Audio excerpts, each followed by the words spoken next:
former candidate for the U.S. Senate, longtime radio talk show host, author, and conservative policy advocate. Justices to the Supreme Court, the left has been in open panic. Liberty Nation with Tim Donner.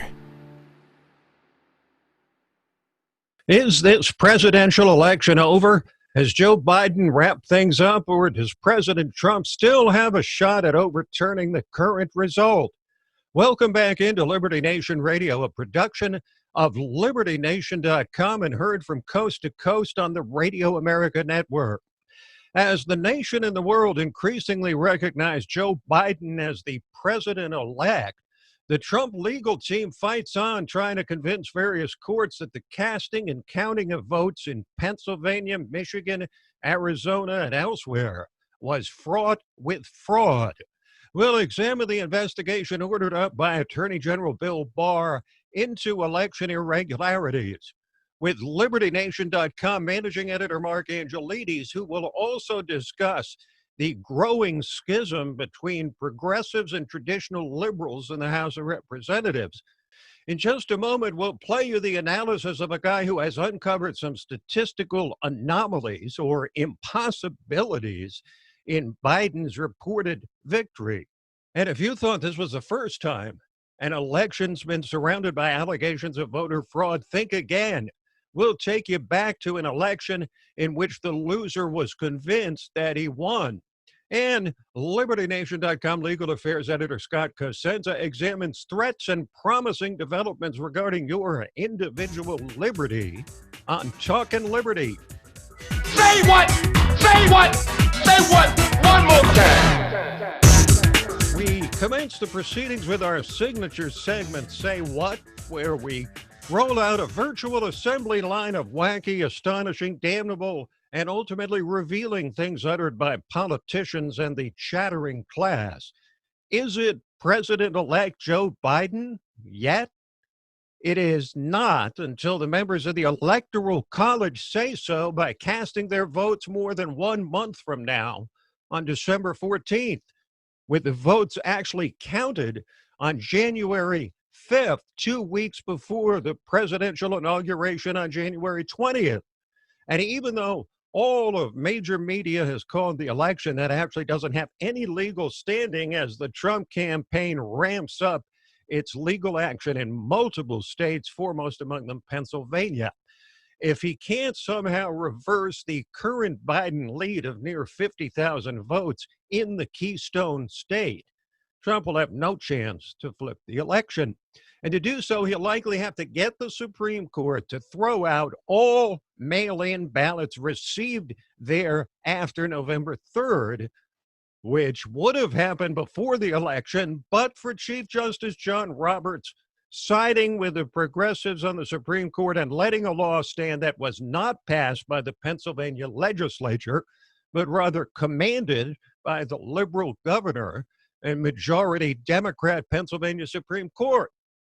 Now, for his part, Joe Biden says Trump is only hurting himself with his insistence on challenging the outcome. I just think it's an embarrassment, quite frankly. The only thing that, how can I say this tactfully? I think it will not help the president's legacy. I think that I know from my discussions with foreign leaders thus far that they are hopeful that the United States democratic institutions are viewed once again as being strong and enduring. But I think at the end of the day, it's all going to come to fruition on January 20th. And between now and then, my hope and expectation is that the American people do know and do understand that there has been a transition. Well, I'll tell you this, as we heard right there, if you feel exhausted by the Trump presidency, you'll get a nice long rest and may even have trouble staying awake if Joe Biden does indeed become president. The operative word would be somnambulistic. But while at least half the nation is celebrating the apparent defeat of President Trump, the vanquishing of pure evil in the eyes of Democrats and progressives, Many or most in the other half continue in their outrage and defiance, triggered by more and more reports of widespread irregularities in battleground states and entire blocks of tens of thousands of votes going 100% for Biden and the like. And listen to how Secretary of State Mike Pompeo answered a transition to a Biden administration question and was later buttonholed by Brett Baer of Fox News. Is the State Department currently preparing to engage with the Biden transition team? And if not, at what point does a delay hamper a smooth transition or pose a risk to national security? There will be a smooth transition to a second Trump administration. You know, you were asked today about the concerns about a smooth transition, and you said there will be a smooth transition to a second Trump administration. Were you being serious there? We'll have a smooth transition, and we'll see what the people ultimately decided when all the votes have been cast. We have a process, Brett. The Constitution lays out how electors vote. It's a very detailed process laid out. We need to comply with all of that, and then I am very confident that we will have a good transition, that we will make sure that whoever is in office on noon on January 20th has all the tools readily available so that we don't skip a beat. Pompeo's appearance there was, of course, on Fox News, which is really feeling the heat from its conservative viewers after calling Arizona for Biden extraordinarily early on election night and then calling a 5-seat gain for Democrats in the House, when in the end they'll likely lose more than 5 seats. All of that after Fox's Chris Wallace seemed to target Trump as moderator in the first debate. And it got even worse this week when afternoon host Neil Cavuto decided to summarily cut off a briefing from White House Press Secretary Kayleigh McEnany. We want maximum transparency. We want every legal vote to be counted, and we want every illegal vote to be... I just think we have to be very clear. She's charging, the other side is welcoming fraud and welcoming illegal voting. Unless she has more details to back that up, I can't in good countenance continue showing you this. I want to make sure that maybe they do have something to back that up, but that's an explosive charge to make, that the other side is effectively rigging and cheating. If she does bring proof of that, of course, we'll take you back. So far, she has started saying right at the outset, welcoming fraud, welcoming illegal voting. Not so fast. That action, that attitude is exactly why viewers are leaving Fox in droves. But I'll tell you this, if Fox thinks it can replace all the viewers abandoning them, good luck with that. Whatever happened to we report, you decide? Well, a political commentator named Steve Cortez, for one, has done some serious reporting on statistical anomalies or virtual impossibilities in the voting in battleground states, starting with the issue of turnout. Turnout was exceedingly high, and in the places that Joe Biden needed it. Again, that defies logic. In Wisconsin, for example, statewide turnout was over 90%. To put that in context, the country of Australia, voting is mandatory. You get fined if you don't vote, and their turnout is only 92%. Turnout in Milwaukee was a stunning 84%. It's pretty hard to believe if you put it in comparison with another Midwestern city, similar demographics, similar size, Cleveland. Turnout was only 51%. Are we really to believe that Milwaukee naturally had turnout that much higher than Cleveland? And Cortez points to vote-rich Montgomery County, Pennsylvania, just outside of Philadelphia, and the staggering vote for Biden there. In 2012, Obama got 233,000 votes in Montgomery County. But look at what happened this year for Biden. He got 313,000 votes in Montgomery County. He more than doubled Obama's margin of victory in Montgomery County. Is it really possible that this lazy and doddering candidate, Joe Biden, was able to so massively outperform a politician with rock star appeal like Barack Obama? Then there is the matter of so many ballots with votes only for president. Let's look nationally. 450,000 Biden-only tickets.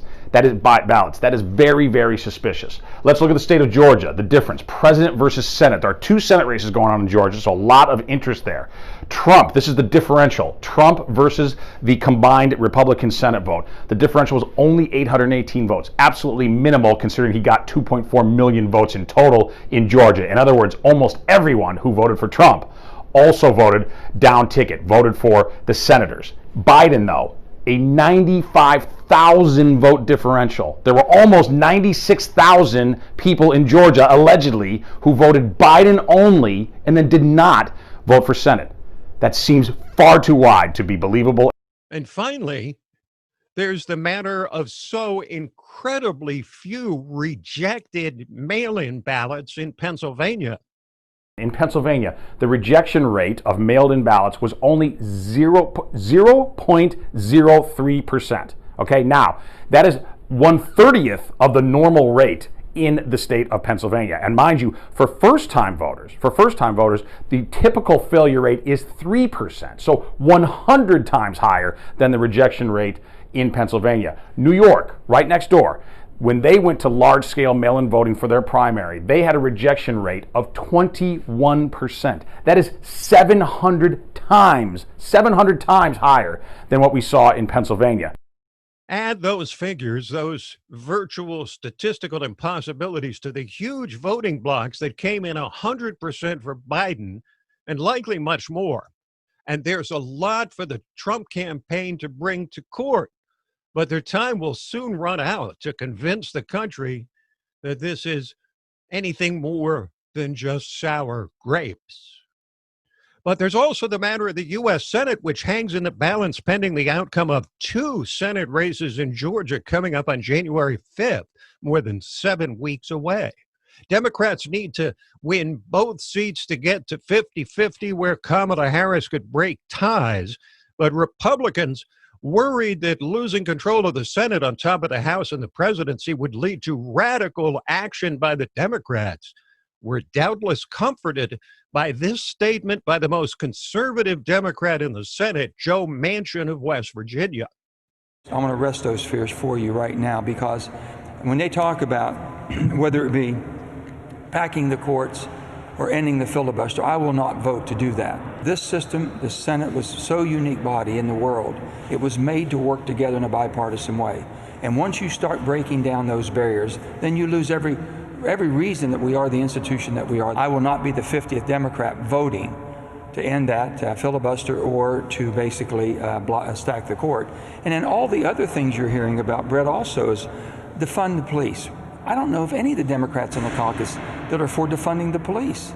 And when they talk about basically Medicare for all, we can't even pay for Medicare for some. Conservatives far and wide hope and pray that Manchin holds to that position. He's from a bright red state, but rest assured he'll come under enormous pressure from his party if there's a vote that stands at 50-49, hinging on his decision. Quick break, and then a trip back in time to the last presidential election, widely believed to be decided by voter fraud. Liberty Nation with Tim Donner.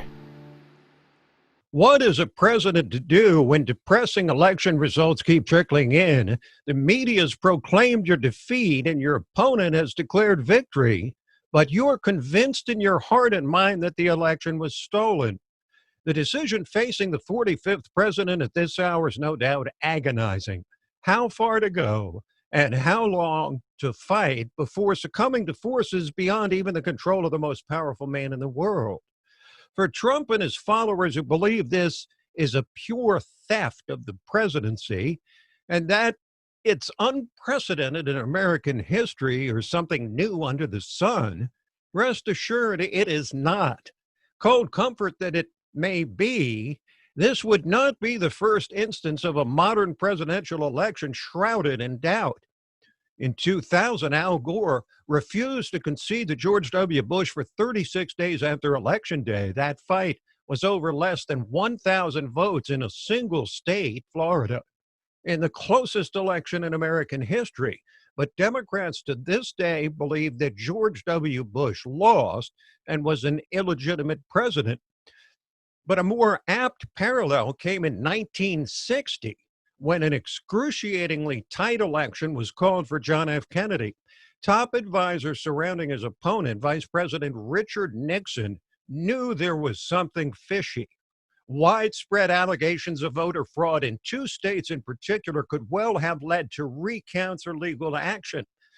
Let's just say the Democratic machine in Chicago, by the way, strikingly similar to the one running Philadelphia today, came through in spades, delivering Illinois for JFK, as did the powerhouse Democratic State Party in Texas under the tight control of Kennedy's running mate Lyndon Johnson. Faced with an opportunity to fight on, initiate lawsuits, and demand recounts in those states and perhaps others, Nixon made the hard decision to accept the outcome. Many decried his decision, but it ultimately proved personally profitable, at least when Nixon won the presidency 8 years later. So President Trump's now facing the same dilemma as Richard Nixon 60 years ago. If he carries the fight too long, he risks damaging his legacy of historic accomplishments. If he gives up too quickly, it would be dispiriting to the movement he single-handedly ignited and which shows every sign of continuing, no matter the ultimate disposition of electoral votes. If he concedes gracefully, half the nation will applaud while the other half will jeer. He's truly damned if he does and damned if he doesn't. The enemies who spent every waking hour since the shock election of 2016 discounting the outcome and launching one political nuclear bomb after another at the man are feeling the burn. Their plan of personal destruction complete, salivating at the dream of Trump being marched out of the White House in leg irons. At the same time, many or most of the 72 million plus who voted for Trump will turn their heads in disgust, certain that no matter whether the Democrats continue spiking the ball and Trump concedes, they will never accept that this election was free and fair. At some point soon, it'll become a matter of President Trump maintaining both his indomitable spirit and his dignity, even as his supporters find that impossible. But no matter the manner in which Donald Trump might ultimately choose to depart, he gets to be president of the United States for at least another 70 days. Ample time to put the final exclamation points on his presidency like no other. We'll break away for a moment, then come back to discuss the investigation ordered up by the Attorney General Bill Barr into election irregularities and the growing schism between progressives and traditional liberals in the House of Representatives. Ready, set, go. Stay ahead of the curve with LibertyNation.com, because we put the power of the press in your hands. With one click, Liberty Nation delivers tomorrow's news. And remember, liberty. Today. All the time and everywhere. Liberty Nation connected the dots between a Chinese research biolab and a wet market where COVID-19 was supposedly discovered 2 months before the MSM. We were first to alert you of a serious attack on gun rights in Virginia. LN honed in on the Biden-Burisma scandal months before it hit the papers.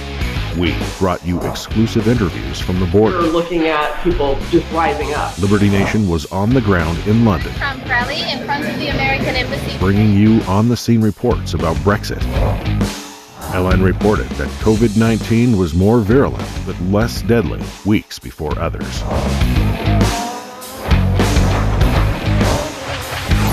LibertyNation.com delivers tomorrow's news today with LNTV's Liberty Nation Radio, the Uprising and Rabbit Hole podcasts, and dozens of insightful original articles, and a new Roku channel.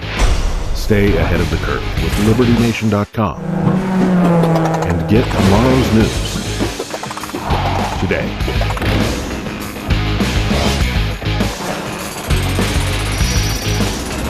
LibertyNation.com. Liberty Nation with Tim Donner. Attorney General Bill Barr has authorized prosecutors in the Department of Justice to look into allegations of voter fraud in the 2020 election.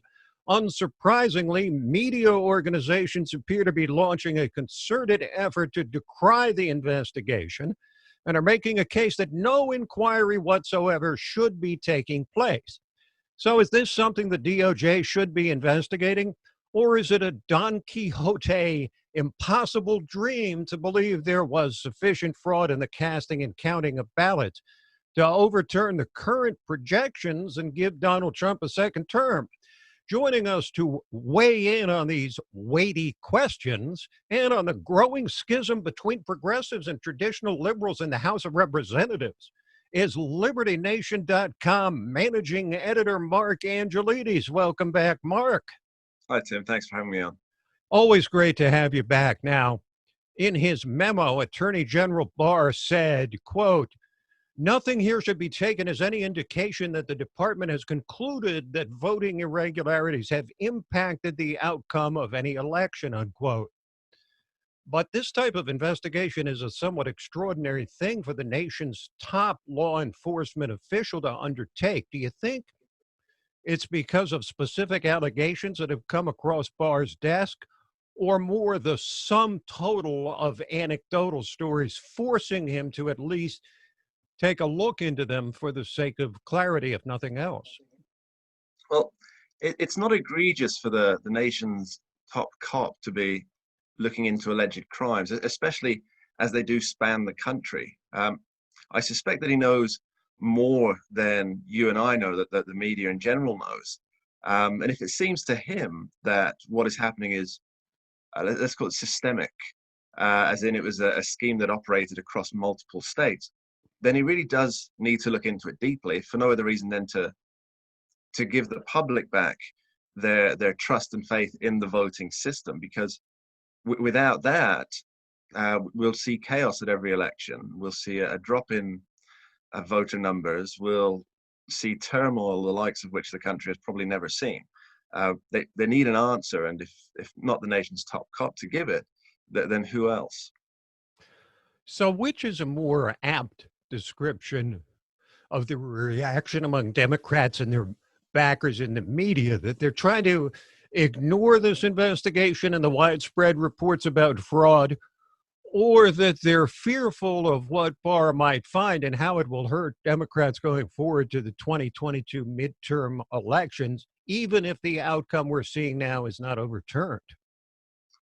I'd suggest that Democrats don't want any investigations to go forward because it casts doubt on the legitimacy of President Biden if that comes to pass. But in terms of trying to control the narrative that there's no need for an investigation, this is perhaps more a long-term investment for the Democrats. What they should be doing is supporting the investigation, cooperating, and then if it's found out that they did nothing wrong and that the electoral system is intact, then it would turn out better for everybody all along. So what needs to happen really is that the few regular voting anomalies that always take place from both sides, those need to be ignored, but then look at if there is any widespread fraud or corruption. These things need to be looked into. So for example, at the moment we've got questions about the Dominion voting machines. We've got questions about Maidengate. We've got questions about dead folks on voter rolls, or votes being counted or tabulated incorrectly, and of course votes not being canvassed properly or not being received properly. These are big things that if they're not looked into now, if they go uncovered, then the public will think, 2022, 2024 and beyond, these things could happen again and again and again. Why did the Justice Department investigator who specializes in election crimes suddenly resign when Barr called for an investigation of alleged election crimes? Well, I think that was Richard Pilger. He says that it was in line with the award of his office, like the highest award his office can get is to do with integrity and professionalism. And to me, that seems like a strange stance, because he's a prosecutor, he's a federal prosecutor.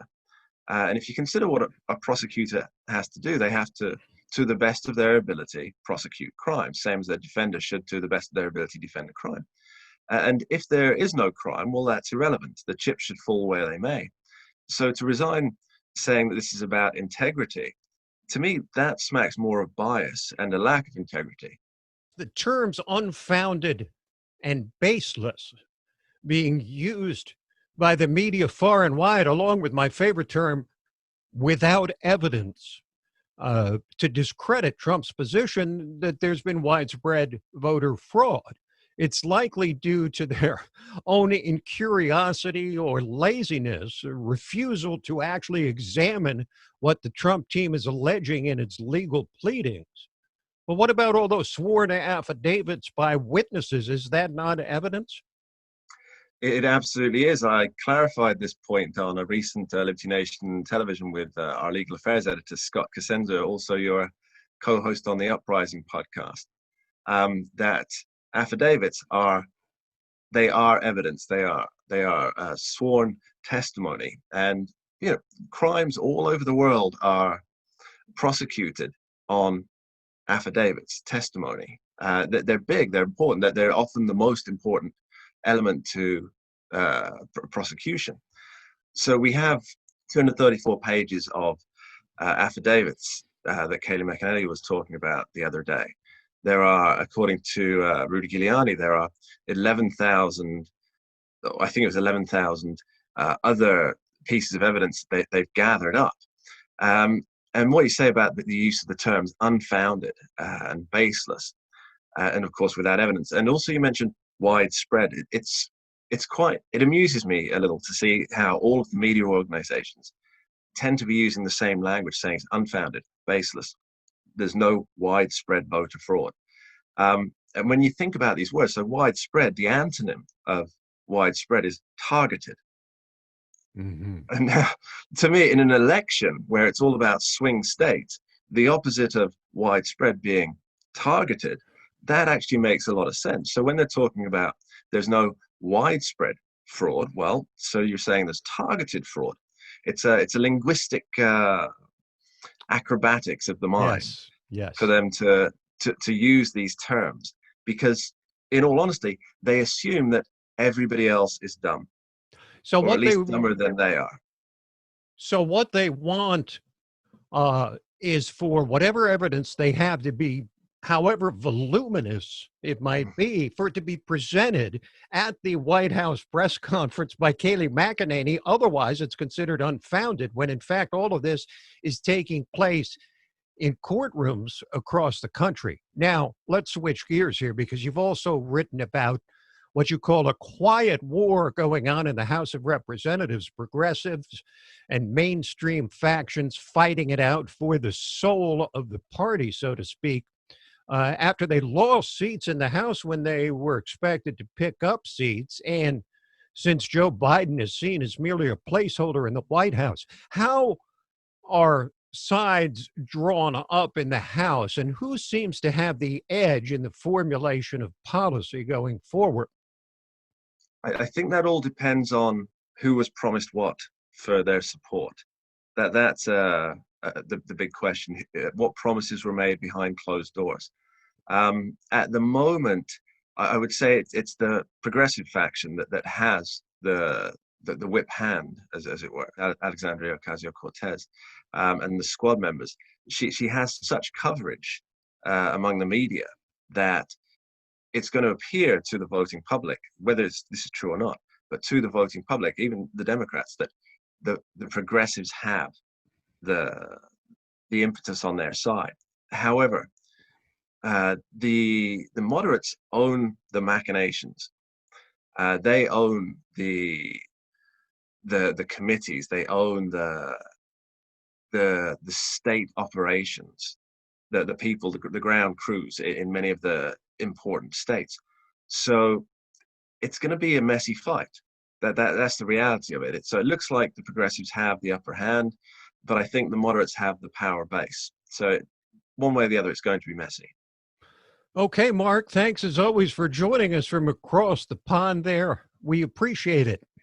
A pleasure. Mark Angelides, Managing Editor of LibertyNation.com. Stay right there because we're coming back with Talkin' Liberty. Liberty Nation with Tim Donner. And now it is time, many would say beyond time, for us to welcome back our regular contributor, constitutional lawyer, and LibertyNation.com legal affairs editor for the section of Liberty Nation Radio, which we entitled Talkin' Liberty. Hello, Scott Cosenza. Hi, Tim. Thank you. Good to have you with us back again. A lot of litigation pending in the courts across the country about the election. Summarize for us as best you can where things stand. You know, Tim, let's take a pause for a moment and just have a moment of sympathy for the legal affairs analysts around the country who have to read all these suits as they come in. It's downright cruel to have so much litigation ongoing. There are multiple state and federal lawsuits going on concerning litigation. The big case I would suggest is in the United States Supreme Court. That just has to do with Pennsylvania votes that were received by mail after Election Day. That's still the big case, and we have no guidance yet from the Supreme Court whether they're going to have a hearing on that case or how they may proceed with it. It's sort of a black box right now. The Trump administration won a minor victory in a Pennsylvania state court this week when they found that the Secretary of State inappropriately granted people whose ballots were submitted by mail. Now, this gets very technical, okay? So people whose ballots were submitted by mail after Election Day, whose identities were not verified. Those persons were given extra time to verify their identities. The state court has ruled that that was inappropriate and that those people, their votes will not count. Now, the total number there, Tim, is very small likely. I don't have an exact count for you. There's also state and federal litigation, I believe, in Michigan and around the Horn. We have got many others to choose from. But I think the Supreme Court case in Pennsylvania is sort of the big one for us to keep our eye on, which may result in many votes being overturned. Now, whether that, the important question then is, could that make up the difference for Donald Trump, and could he win Pennsylvania's electoral votes, depending on any remedy that they may craft? And the answer to that question is, I don't know. When are we likely to find out about Pennsylvania? Because if Trump can't flip that state, the rest of it really won't matter. Well, the Supreme Court justices do not discuss with me their Not scheduling. this time, Unfortunately, huh? Not this it would be time. so convenient if they did. But we're just going to have to wait and see. We have an order from Justice Alito that came down on the 6th of November, and in that order, he said that he would immediately forward the case to his brother and sister justices on the court for further action, if any. That's the last communication we have from the court directly on the matter. We're just going to have to wait and see. Okay, now, Scott, before the election, there was a lot of talk during the confirmation process of Amy Coney Barrett about a big case revolving around Obamacare at the Supreme Court. The Democrats basically were saying what the Trump administration is trying to do is to take away pre-existing conditions and remove the entire safety net of Obamacare.